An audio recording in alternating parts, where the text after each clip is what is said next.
This historical color has been one of my tried and true warm neutrals for some time now, but in today's video, I want to talk about it with a pair of fresh eyes. If you are a bit bored of beige, I think it's time to try out tan. I love alliteration. Not only are you going to get a detailed breakdown on Benjamin Moore's HC44, but I'll also provide you with 4 other paint colors that I've selected to use alongside it.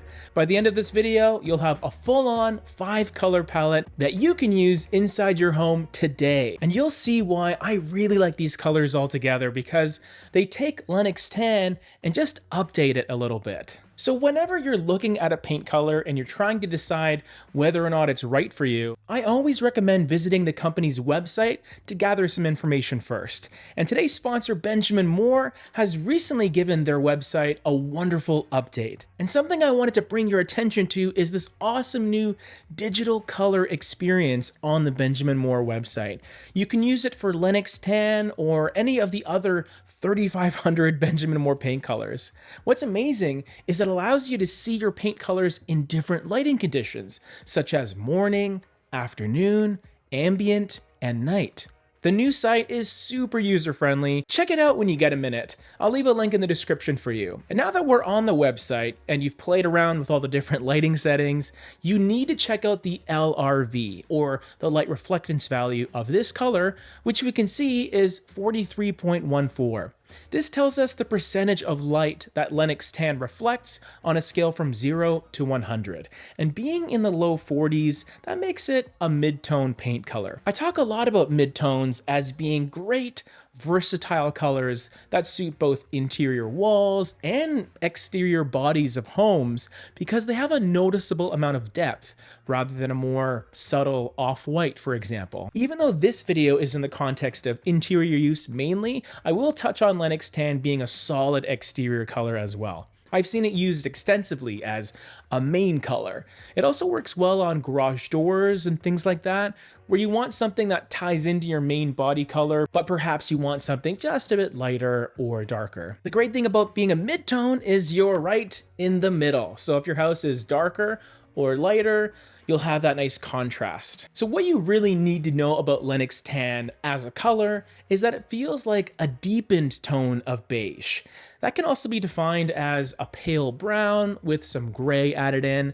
Some tan colors can feel a little more vibrant or even orange leaning, but I would say that Lennox Tan is on the more conservative side, with that grayed out look, giving it an ever so slight khaki green undertone. It can walk that line of feeling like a true tan against cooler colors, and maybe a little more muted against warmer colors, so you can kind of manipulate it to suit your needs.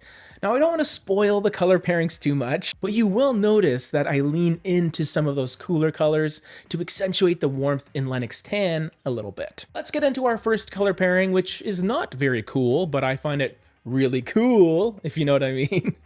And that is Sonnet AF55. It has an LRV of about 70, which is quite a bit lighter than Lennox Tan, meaning it may suit areas of your home that you need a little brightening up with a lighter color overall. I would classify it as another warm neutral, although Lennox Tan leans a little more into gold, while Sonnet's warmth comes from a slightly creamy red warmth, if that makes sense. I try to define it as a light rouge. And for those that are new to the channel, that's how I like to define rougey gray colors that maybe feel like a light tint of taupe.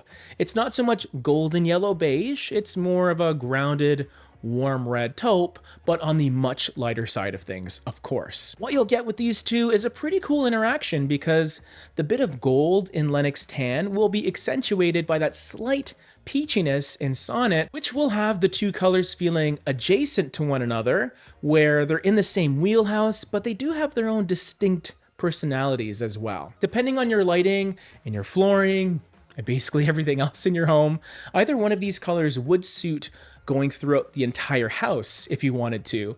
You could maybe justify Sonnet a bit easier, being the lighter of the two, but at the same time, I think Lennox Tan's undertones are going to give it some added versatility too. So it really is a bit of a pick-em situation. Whichever one you gravitate towards more in certain situations, that's what you go with. My second color pairing is the mid-tone one, And to be honest, it's actually quite a bit lighter than Lennox Tan, but I selected it because of its clear difference in vibes, I guess. It has an LRV of 63.66, which you could still deem as being on the dark end of light colors, but for this video, I'll just say it's a very light mid-tone. Because why not? It's called Silvery Moon, and it ends up feeling like a silvery blue-gray that can add that bit of transitional charm, bridging the gap between warm and cool neutrals. It may look blue next to Lennox Tan, but on its own, it feels a lot closer to just a pretty straightforward cool gray. What's interesting is, as cool and blue as it looks, it's not like it's loaded with blue colorant or anything. I just find that your more traditional true grays that exist will just tend to appear cooler in actuality, and that's due to a handful of factors. The fact that pure daylight tends to cool colors down generally, or the fact that a lot of the materials used in homes can lean a bit warmer, most notably natural woods.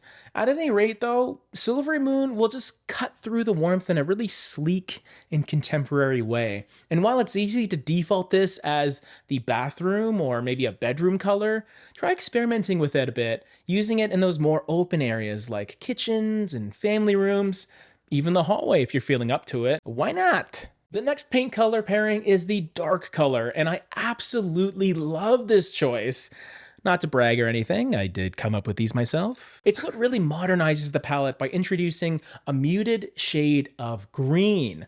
I almost see it as a bit of a taupey olive green, and it's called Antique Pewter.